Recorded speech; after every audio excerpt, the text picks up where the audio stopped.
Alright, what is up you guys? My name is Jovani and welcome back to another video. This video is going to be a little bit different than what I normally do, and that's because I really need your guys' help. You see, behind me here is my 2010 GMC Terrain. This vehicle is equipped with a 2.4 liter Ecotec motor. The reason that it's in my garage and the reason why it's been in the back of so many videos is because I've been working on it now for about a year and a half, I want to say. And the reason I've been working on it for that long is because it started out as a simple timing chain replacement. Basically, I was driving the car every day. I started hearing some rattling coming from the engine bay, and then eventually the car started driving pretty bad. So I figured it was probably a timing chain. I know that these things are notorious. This car has about 100,000 miles on it, and that's usually about the time that these things usually go. The reason I suspected that is because I've seen many videos and I've seen a lot of talk on the forums about the plastic chain guide tensioners breaking off on these vehicles. So lo and behold, I opened up my engine and that's what happened. The timing chain guide broke. It's made out of plastic. It snapped in half basically. I replaced all that, put it all back together. Car still ran like crap. And basically at that point I believed that I did have some valve damage because these are interference motors. So I did buy a new cylinder head about a month ago. Now that all went great. I actually did end up removing the engine out of the vehicle at one point, replacing everything outside of the vehicle just so I could make sure I was doing everything correctly. Reinstalled everything. Car still didn't run right. So once again, I took everything apart, made sure timing was perfect, and this is where we're at now. So in a moment here, I'm gonna try to start this vehicle and show you guys what it's doing. And let me explain to you guys what I've done so far so you have a little bit of a history. I've replaced the timing chain, all the tensioners and guides. I've replaced the cylinder heads with a new OEM replacement head. And in that head, it did have the same camshafts. However, I can't remember if it was the intake or exhaust cam. The part numbers were different, but I believe it was because they released an updated part number for that cam. So I think that's okay. I checked the profiles of the cams, they look identical. I just replaced the crankshaft position sensor. I've replaced both camshaft actuator solenoids, and that's about it. I've gone through every wire on this vehicle. I've gone through all the grounds. I even replaced some grounds, added a few grounds to make sure that everything had the proper amount of ground and 12 volt supply.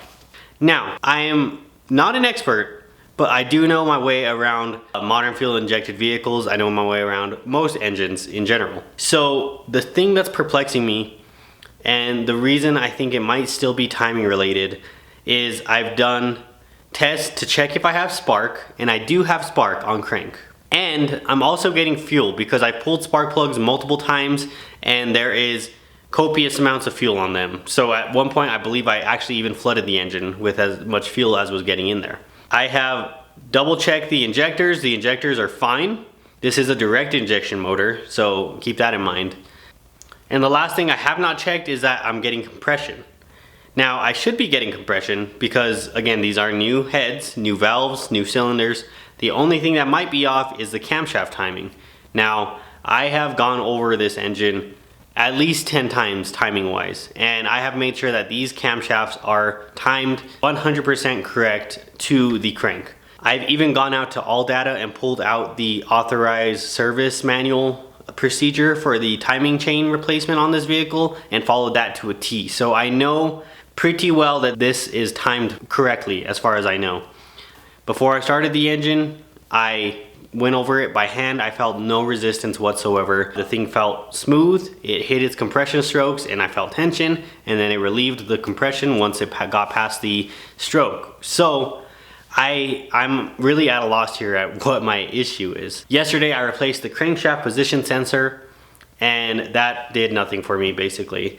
Another thing I have done is I actually have even upgraded the operating system via SPS. So it's running on the latest operating system. I can't do anything else basically without the engine actually starting. I can try to do a crank relearn, but obviously the engine needs to be working to do that. So I'm kind of at a loss here and I need your guys' help. Yeah, hopefully someone out there could help me because I'm kind of at a loss here. And if this thing doesn't get fixed, I'm honestly contemplating dropping in an LS4 engine in here. But I don't want to make this a project car. This is just supposed to be a daily. I might even sell it after I'm done. I'm just really tired of it. So let me hop in there, crank it, and you know, hopefully you guys will be able to figure something out for me. All right, so I'm in the vehicle right now. I'm gonna put the key in and try to start it.